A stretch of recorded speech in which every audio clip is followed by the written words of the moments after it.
Hi friends, good morning. Welcome to Fathima channel. எல்லோரும் எப்படி இருக்கிறீங்க? நீங்கள் எல்லாருமே நல்லா இருக்கணும்.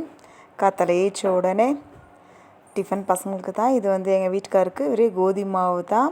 கோதுமை மாவு, தக்காளி, வெங்காயம், பச்சை மிளகாய் போட்டு டக்குன்னு கொஞ்சமாக சோடா மாவு போட்டு ஒரு எதுவுமே தொட்டுக்கிறதுக்குள்ள எதுவுமே இல்லை.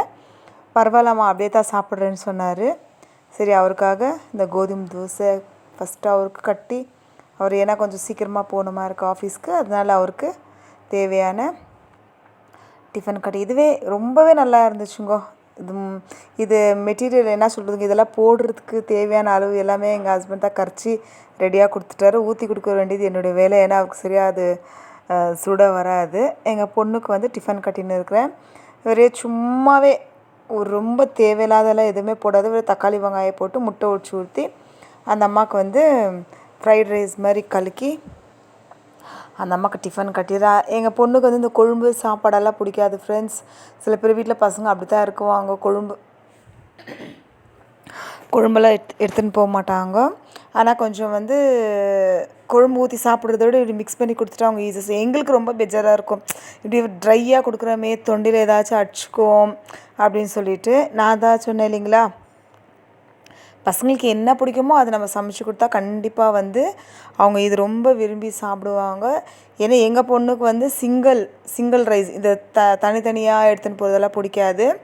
அதனால் ரைஸ் ரெடியாக நான் கட்டிவிட்டு உங்களுக்கு ஆல்ரெடி நான் இது லஞ்ச் பேக் வீடியோ போட்டிருக்கிறேன். ரொம்ப யூஸ்ஃபுல்லாக இருக்குது ஃப்ரெண்ட்ஸ். எப்போவுமே குழந்தை ஒரே ஒரு ரைஸ் எடுத்துகிட்டு ஸ்பூன் போட்டு அமுச்சிடுவா, போய் சாப்பிட்டுக்குவா. இப்போ என் குழந்தைக்கு நான் சின்ன சின்னதாக 3 டிஃபன் வாங்கின தொட்டு என்னால் அவளுக்கு தேவையானது எது வீட்டில் இருக்குதோ, இப்போ பாருங்கள், ஒரே ரைஸ் மட்டும் சாப்பிட்டா அவள் அமைதியாக ஆகிடுவா. ஆனால் இந்த மாதிரி நம்ம கொடுத்தாமிச்சின்னா கண்டிப்பாக அவளுக்கு ரொம்பவே பிடிச்சிச்சு. மம்மி இது பிடிக்கலாம் கூட இந்த ஃப்ரூட் சாப்பிட்டுக்குவேன்.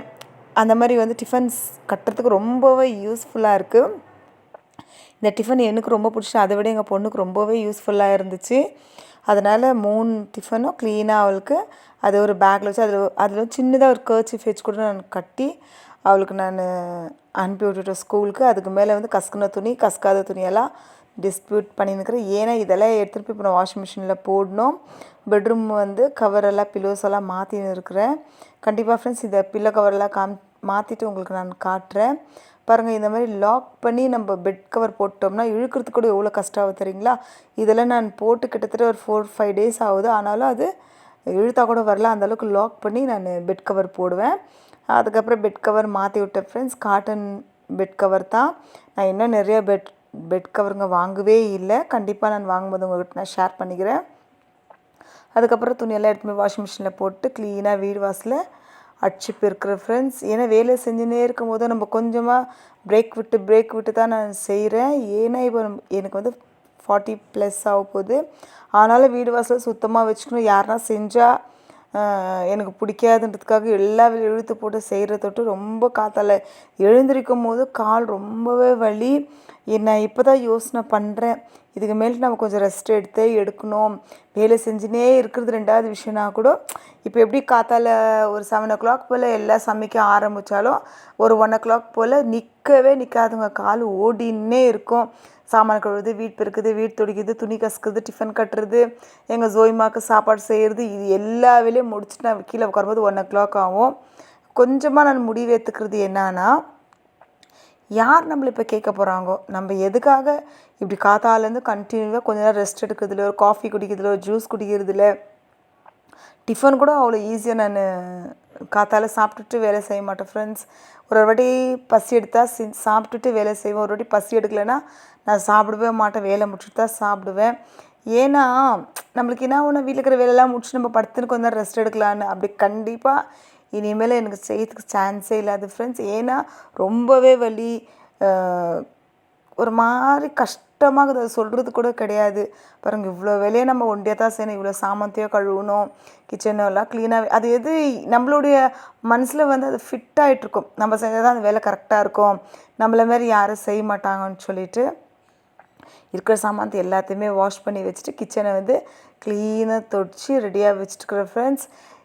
இப்போ நான் 40 இயர்ஸ் பற்றி பேசினது இல்லைங்களா. ஆமாம் ஃப்ரெண்ட்ஸ், இப்போ எனக்கு 41 ஸ்டார்ட் ஆகிடுச்சு. இதுக்கு மேல்ட்டு என்னோடய லைஃப் ஸ்டைலை கொஞ்சம் சேஞ்ச் பண்ணலான்னு பார்த்துன்னுக்குறேன். காத்தால ஏச்சி டிஃபனெல்லாம் கட்டி பசங்களெல்லாம் அனுப்பி வச்சுட்டு கொஞ்ச நேரம் அப்படியே நம்ம பசங்களாம் ரிட்டர்ன் போயிட்டு வீட்டுக்காரெல்லாம் போகிறதுக்கு டைம் பார்த்து 10 ஆகுது.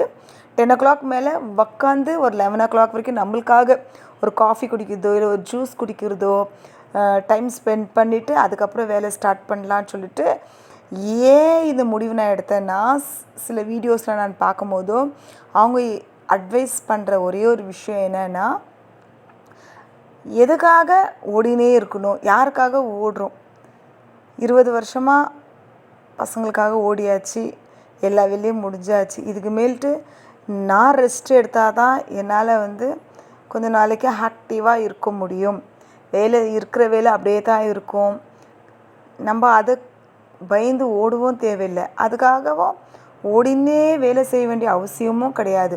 எனக்காக சில டைம் ஸ்பெண்ட் பண்ணலாம். பசங்களுக்காக ஜூஸ் போட்டு தரேன், ஆனால் நான் ஜூஸ் குடிக்கிறது கிடையாது.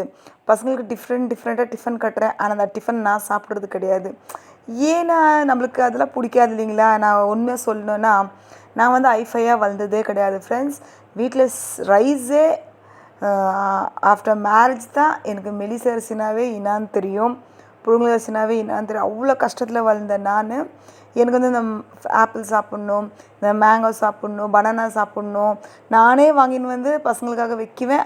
ஆனால் நான் சாப்பிட மாட்டேன் ஃப்ரெண்ட்ஸ். ஏன்னா வளர்ந்த ஏழ்மை அந்த மாதிரி வீட்டில் வேலை செஞ்சு பழக்கான தொட்டு ஆஃப்டர் மேரேஜ் கூட எனக்கு வேலையிலே தான் என் லைஃபே போயிடுச்சு. வீடு க்ளீனாக வைக்கணும், வீடு துடைக்கணும், சாமான கழுவணும், பசங்களை குளிக்க வைக்கணும், வீட்டுக்கார் வரத்துக்குள்ளே சமையல் செய்யணும். இதுவே என்னுடைய 20 வருஷம் வாழ்க்கை ஓடி போச்சு ஃப்ரெண்ட்ஸ். இனிமேல் எனக்காக காத்தால வேலையெல்லாம் முடித்து கண்டிப்பாக 1 hour ரெஸ்ட் எடுத்துகிட்டு அதுக்கப்புறம் நான் வேலை செய்யலான்னு சொல்லிட்டு நான் ஃபிக்ஸட் பண்ணி இப்போது டைரி வச்சு, எனக்கு படிக்க தெரிலனா கூட என்னால் எழுத்த கூட்டியாவது நான் செய்கிற வேலைங்கோ, ஒரு நாளைக்கு நான் என்ன ஃப்ரூட்ஸ் எடுத்துக்கிறேன், ஒரு நாளைக்கு நான் எவ்வளோ கேலரி சாப்பாடு, எந்தெந்த வெஜிடபிள்ஸ் நான் மிக்ஸ் பண்ணி என் உடம்புக்கு விட்டமின்ஸ் எடுத்துக்கிறேன்னு சொல்லிட்டு எழுதி வைக்கலான்னுக்கிறேன் ஃப்ரெண்ட்ஸ். ஏன்னா நம்ம ஓடினே இருக்கிற தொட்டு நம்ம உடம்புல சில ப்ராப்ளம்ஸ் வருது.